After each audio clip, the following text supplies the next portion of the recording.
దుర్విజ్ఞేయ, అది గ్రహించడానికి సాధ్యంగా లేదు, దుస్సాధ్యంగా కనపడతా ఉంది. అందుకని నప్రకాశతే తదాపి, అయినప్పటికి కూడాను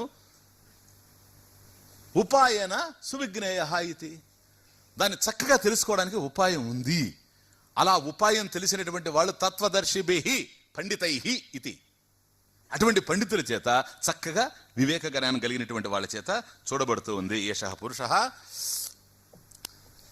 సర్వభూతేషు గూఢః, అందరిలో కూడాను నిగూఢంగా ఉన్నటువంటి ఆత్మ చైతన్యం ఇది. నప్రకాశతే, బాగా నప్రకాశతే, ఏదైతే నీకు అన్యంగా ప్రకాశింపబడుతూ ఉందో దాన్ని నువ్వు తెలుసుకుంటావు. తెలుసుకున్నప్పుడు అది జ్ఞేయ వస్తువు అవుతుంది. అండర్స్టాండ్? అది జ్ఞేయ వస్తువు అవుతుంది. ఇప్పుడు మీకు నేను కనపడుతూ ఉన్నాను. ఎవరు అంటే స్వామీజీ అంటారు మీరు, నేను మీకు జ్ఞేయం. కానీ ఆత్మ ఆ విధంగా తెలియబడితే, నన్ను నువ్వు చూసినట్టుగా నీవు గనక ఆత్మను చూస్తే అప్పుడు ఆత్మ దృశ్యం అవుతుందా కాదా? దృశ్యమైనప్పుడు ఆత్మ చైతన్యమా? దృగ్బ్రహ్మ దృశ్యం మాయా. కాబట్టి ఆత్మ నిత్యము అన్నప్పుడు నిత్యమైనటువంటి ఆత్మని అన్యంగా నువ్వు చూశావు అంటే ఆత్మన్నా నిత్యమై ఉండాలి, నువ్వన్నా నిత్యమై ఉండాలి. నీవే నిత్యమైతే ఆత్మ అనిత్యమై ఉండాలి. అనిత్యమైన ఆత్మను నువ్వు తెలుసుకొని సాధించేది లేదు. మరి ఆత్మ నిత్యమైతే నిత్యమైన దాన్ని చూసేది ఎవరు? అనిత్యమా? నిత్యమే స్వామి. రెండు నిత్యాలు ఉంటాయా? అది ఓకే. కనుక ఒక్కటి అర్థం చేసుకోండి, ఆత్మ జ్ఞేయ వస్తువు కాదు.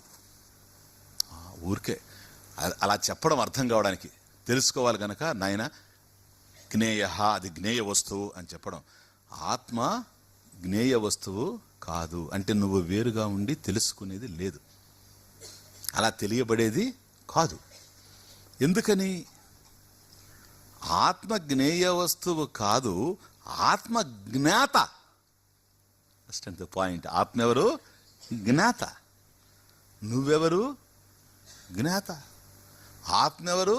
జ్ఞాత. ఈ క్వశ్చన్ చూసారా?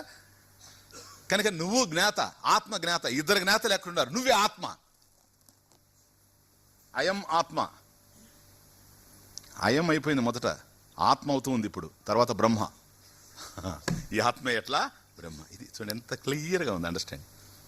సరేనా? కనుక జ్ఞేయ వస్తువు, తెలుసుకునేది కాదు. అందువల్ల తెలుసుకునేది కాదు గనక, అండర్స్టాండ్ దిస్ పాయింట్, తెలుసుకునేది కాదు గనక, తెలియబడేది కాదు గనక ఏషః సర్వే